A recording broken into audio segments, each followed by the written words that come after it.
Hello Bobcats. In this video we will be discussing oxidizing and reducing agents. These are two new terms in oxidation reduction reactions. And I think you may have heard about oxidizing agents before. A lot of hazardous chemicals will have this symbol that has got a oxygen with an X through it, or it'll say danger, strong oxidizing agent. And so this is what we're looking at when we talk about oxidizing and reducing agents. So let's look at them individually. Let's look at oxidation agents first, or oxidizing agents first.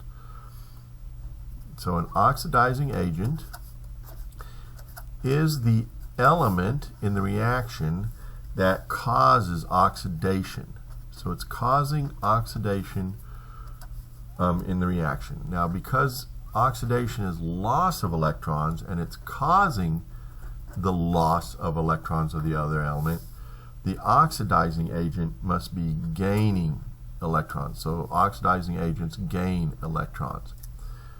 So remember, oxidizing agent causes oxidation, which means that it's causing the loss of electrons from another element, and to do that it has to gain electrons.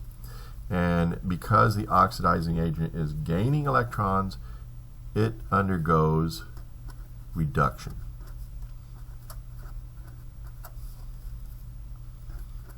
So my oxidizing agent is undergoing reduction.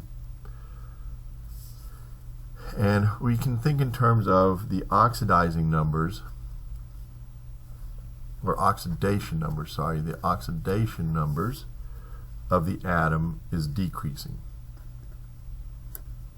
The oxidation number of atom decreases.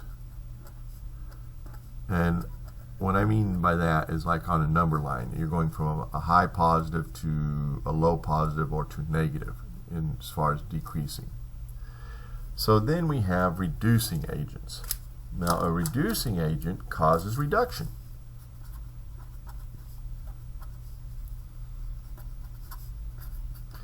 And if the reducing agent is causing reduction, and remember reduction is gaining electrons, that means the reducing agent is losing electrons. So the reducing agent causes reduction of the other element,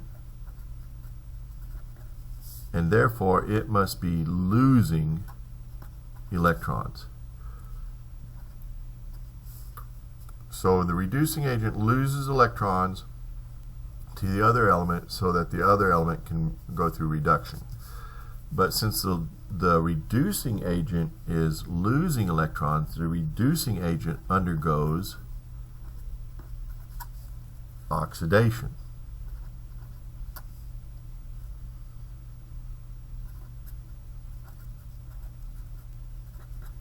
So it's kind of like the opposite. A reducing agent undergoes oxidation because it's reducing the other element, or causing the other element to go through reduction. And you can think of it as that the oxidation number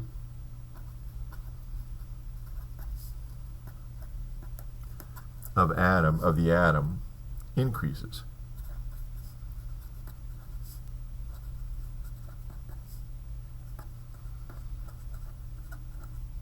So we're going to look at a couple of examples to make sure we understand the terminology that's being used. Let's take one that we know we've seen before. Iron. So 4 moles of iron. I'm not going to put states of matter right now.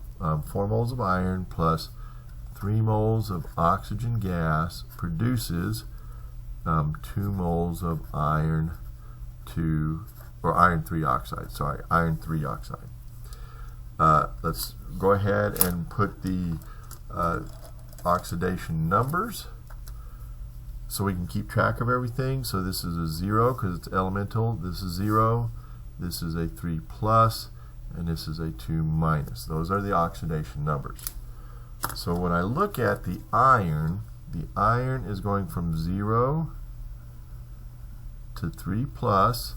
So the iron is going through oxidation. It's losing electrons. So the oxidation is occurring, But because, let's look up here, because it's undergoing oxidation, the iron is the reducing agent. So we have the reducing agent is the iron, and the reducing agent is undergoing oxidation. And then if we look at this, oxygen is going through reduction because it's gaining electrons, so we're going through reduction, and when it goes through reduction, that means it's the oxidizing agent.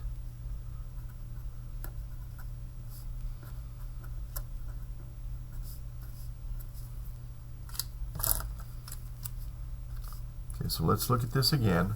Iron is, if you can think of it, is increasing in oxidation number. It's going from 0 to 3 plus, which means it is losing electrons, and if it's losing electrons, it's going through oxidation.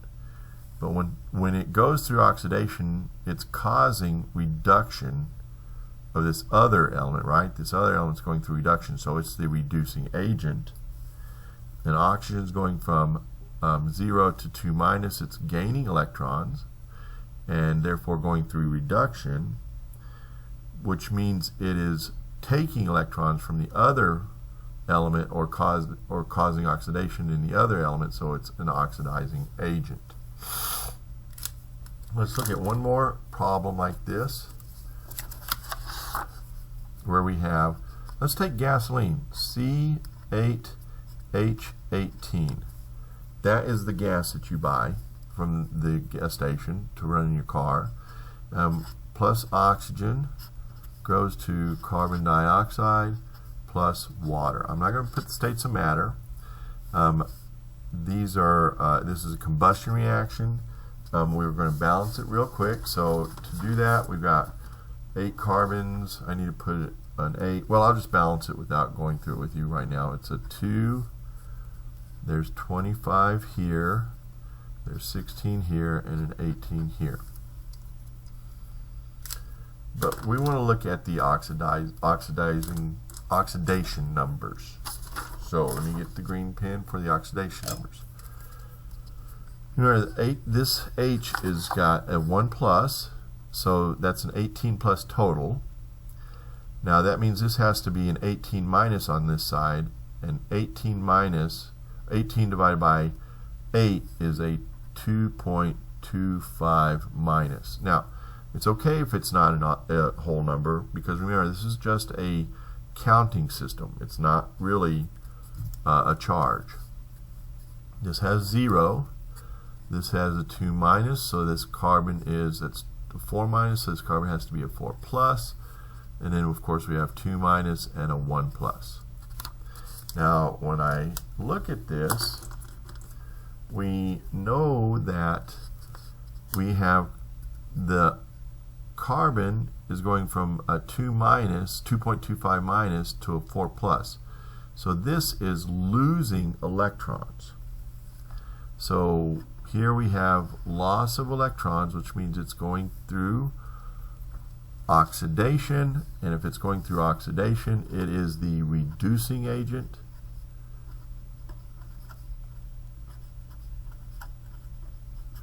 And then when we look at hydrogen, it's going from 1 plus to 1 plus, so nothing's with the hydrogen.